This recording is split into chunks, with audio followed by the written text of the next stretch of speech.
folks, this is Sean McVeigh with Sean's Outdoor Adventures. Today I am in the state of Illinois. We are going to meet up with Deborah Nuff, who is a pal of mine and an incredible hunter. And that's all I'm going to say for right now. I'm going to leave the storytelling to her. Let's go check out Deb's trophy collection. This one right here. Tell me about it. This one right here, public ground. This one right here, public ground. This one right here, public ground. Up there, public ground.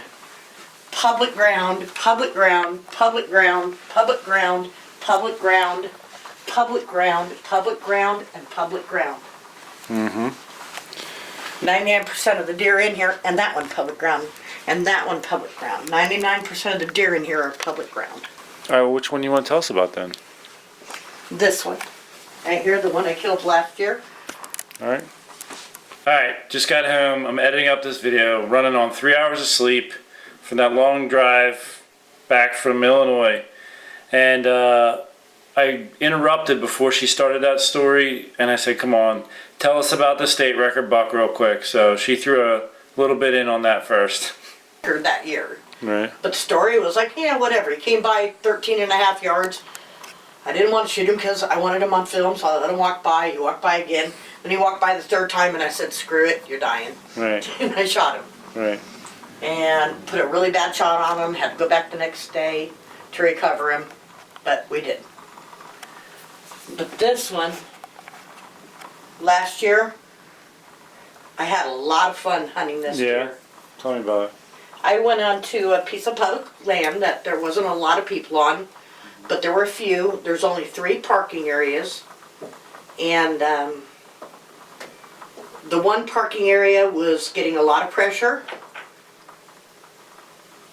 The far one in the opposite direction was getting a little.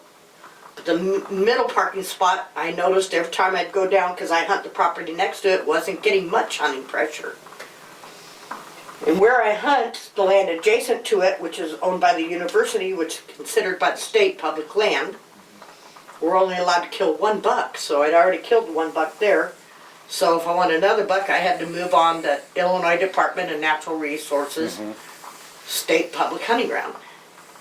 And you have to kill a doe first. So I killed 2 does first. This area I'd been going in and hunting, I was seeing bucks, chasing does. They were always a little too far off. I had this one 2.5-year-old that kept coming in on me every evening. This wasn't a morning spot, it was an evening spot. What was the time of year? Are we in November now? October? We're in November. Yeah. We're in November, and you know, I'm right over the scrape, right on the edge of the river. I mean, the scrape is within 2 feet of the bank, dropping straight down. How is it so steep that the deer can't cross it right there? They don't cross it there because it's deep. Yeah, okay. It's deep is the All right. reason why.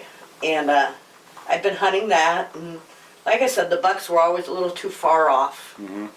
So I was hoping I'd killed a doe in that spot that came in, and they'd actually go down and drink from the river there, but they wouldn't cross because it was so deep. Right. And I'd killed the doe there.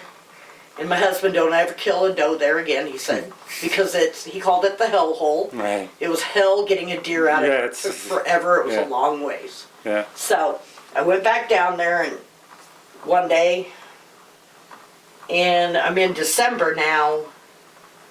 It was like December 4th. And I knew they had done a prescribed burn on the property. The state did. Right. So, but I thought, you know, my spot's good. It's way back by the river. It's not up by the big fields. Right. And I get back there. I go hoofing in the evening, and I get back there. The whole area is burnt. And it's still smoking. And I'm like, no! Okay, well, there's this other spot I'd been looking at on the map. Right. And it was a little west of there along the river. And I thought, okay, well, I'll go try that spot. Right. And so I got my climber on my back and hoofing over there, and my bow in my hand, and I get there, it's completely burnt. That's what we like to hear, by the way. What? Climber on the back. It's completely burnt and still smoking. I'm like, okay, I've really only got 2 spots that I'm thinking about at this wind, Right. this time of year. Okay, so I pretty much went right back to the edge of the woods where it meets the CRP field and thought, okay, I went back that way, it was burning, and I went back that way when it was burning. Well, I've never hunted that way. Mm-hmm. So I started walking that way, find this really good deer trail, beaten down, just bare dirt. Where the girls are, the boys want to be. I'll go that way. Right.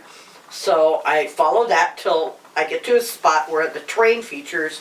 I'm thinking about terrain, how the deer want to use it Right. to hide and travel Right. to their advantage.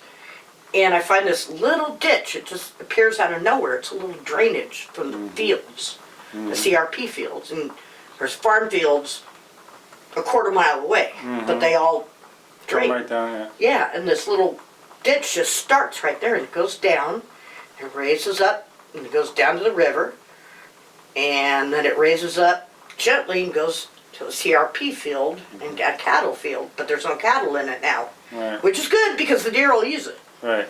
The cattle aren't there now. Right. And I look and there's this beaten down trail I'm following. There's a trail coming from the cattle field. Just this huge scrape going across, rubs everywhere. Trail I'm on, another trail, and another trail. So I've got 4 intersecting trails. It's like a highway intersection. I've got rubs, I've got a scrape. It's not burnt, it's not smoking, I'm Right, gonna yeah. hunt here. It's 30-mile-an-hour winds, Oof. super windy. Yeah. So I'm thinking the whole time I probably blew every deer out of here. I'm traipsing around because everything's smoking. Right. Right. And I thought, I'm going to try it anyways, it looks good. I get up there, I get in the tree, and years ago I used to be a scent fanatic. Right. And now I don't. I'll sit in a tree stand and smoke. If the wind is right, Yeah. and I know the wind's not going to blow towards the deer, I'm a smoker, I'll smoke. So, sat there all afternoon, howling wind, smoking cigarettes. I hear behind me, here comes this little 9-point from the cattle field. He's bedded right on the edge, the thick stuff on the edge of the cattle field. And he comes right below me, and he's standing right underneath my platform. I'm looking at one point through my feet at him. And he hangs out there for a while, and after a little bit he gets my scent. And then he boogers a little, like 10, 12 yards, and then calms down, and then boogers a little more, goes right over here to the deer trail, and just stands there. Doesn't have my wind no more. He relaxes. He finally just wanders this way a little bit. So I watch him for a while, and then I quit watching him. Like, I don't know, I'm waiting for something bigger. I hear a squirrel barking. Gee, gee, gee, gee. Nothing ever showed up, so I thought, well, usually around here squirrels bark. If they see a buck, they'll bark. Or a coyote or anything. But, so I'm like, oh, I'm on alert. Nothing shows up. So look back, little buck, yeah, he's still back up over there. Bored, look back there again. Little buck's back over there. Wait, there's another deer. And that other deer is coming my way. And then I watch him, watch. Like, wait, that's a buck. That's a big buck. Gets closer, that's a way bigger buck. And he gets closer, and I'm like, holy crap. And he gets to where, just about that younger buck had been standing for a while when he boogered. And he gets almost there, and I'm like, all I can see is big long tine on this side. I'm full draw. He steps in, it's not even 20 yards, maybe 19 yards. Put the pin right on his heart. I let it rip. Yeah. He runs a little circle out here in front of me, turns and comes 7 yards from my tree, drops dead. Nice. So I whip up and I don't have the camera set up because I didn't think nothing was going to come in Right. after all this Right. smoke, burn. I'm traipsed all over the woods, smoking cigarettes. I'm Right. like, eh. So I don't have no video camera set up. Right. So I get the cell phone out. I film him dying, and I say, "Holy crap! Holy!" out loud on camera. I'm like, "Ooh, my bad." I'm like, I filmed him die on my cell phone right All there, right. 7 yards from my tree. That's cool. Never seen him before Now, until today. Today I went through my trail camera pictures, and I have a trail camera picture of him 2 years ago, a half mile away. now, I'm gonna hold this buck up for a second here. All right. 154 inch. All right. Yeah. So when I was guiding in Illinois, Deb was my first person that I got to guide when I worked for this outfitter, and I was watching a buck similar in caliber, maybe a little less than this one, Yeah. a little, about 10 inches less, maybe. You know, but nice. And I wanted to film Deb, you know, shoot this buck. So I was like, Deb, can I go sit with you? And she was game for it. And as we were getting out of the car at this spot, it just started raining. And I was like, you know what, let's just leave the camera equipment in the car. We go out and sit in the stand, and I said, Deb, are you ready? And she's like, yeah, I'm ready. And I rolled the bleat can like maybe twice, and this buck came right in. And yeah, this was right after she shot that one there. So she just looked at it, she's like, ah, too small. And me coming from PA, I was like, oh, you're hurting me. You're hurting me. And so, but you ended up saying, oh, well, maybe I'll take a shot at him. After the buck had already kind of passed, you decided to whip one in a little late to the show. I think you went just under. And I missed. Yeah, just under. That was fun. Oh, yeah, that was a great Never time. had anybody hunt with me before, you know that? Yeah. You were the first person that ever hunted with me. Oh, yeah, that's cool. No one ever hunted with me. That's awesome. I always hunted by myself. Well, thanks for letting me. Yeah, no, it was cool. Yeah. I thought it was awesome. Yeah. And then we sat through the pouring rain on the other hunt. Yeah. Did see diddly. You know, it's tough. You know, that's why they call it hunting and not It's killing. fun. Yeah, we had fun. I don't care. I had fun. Yeah, it was a great time. I thought, how awesome is it? He knows he can't film and he still wants to sit in a tree and just have fun and watch. I'm Yeah. like, that's awesome. That's so Yeah. cool. Yeah, I had a great time. I did. I really wanted to see you get one too. I don't try to do it too much because they take a lot of time. Mm-hmm. And they're very personal. I try to make each skull tell a story. Mm-hmm. Like this buck, he has crosses here for every time our paths crossed. Mm-hmm. I was hunting him with archery, so the arrows, and he only had 3 legs.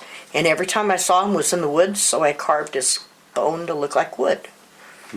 So this one was looking for love. He was looking for does, so I carved the heart. So it's the first feminine skull I ever carved. This one, like I said, he dropped dead at the cemetery, so I carved the date and the year on him. The 2 crosses, arrowheads for archery. And there was another buck that had come by first, so there's another rack carved there. So I try to make each skull tell a story. If people want to have theirs done, how can they pay you to do it? Yes, How do they contact you for that? they can contact me through you. Okay. Well, That's how I do it. I've only done a couple for other people. And one was actually, I donated it as a gift for a Whitetails Unlimited banquet. So the winner got a free skull carving. I did one for him. Another one, I did one for a guy who had lost his father right when he shot his buck. So it was in honor of his father. Other than that, I don't do a lot because they're very time intensive. So it's very expensive. Those of you with lots of money, Yeah. make sure you comment below asking for your deer carving and whip out the bills. I do it because I enjoy it. I love it. It's my passion other than hunting. So I'm not in it for the money. You are That's now. why I don't do a lot. Well, hold on, let's flip around. Aww. What'd you do? Well, Deb, I want to thank you for letting us come out and hear some of your stories today. It's awesome. I love you. I love and you you too. know that, and you're my friend. We Yes. go way back. It's 11 years now Wow. since we met. Already. So, time's flying. Yeah, it is. Thanks for sharing. Thanks.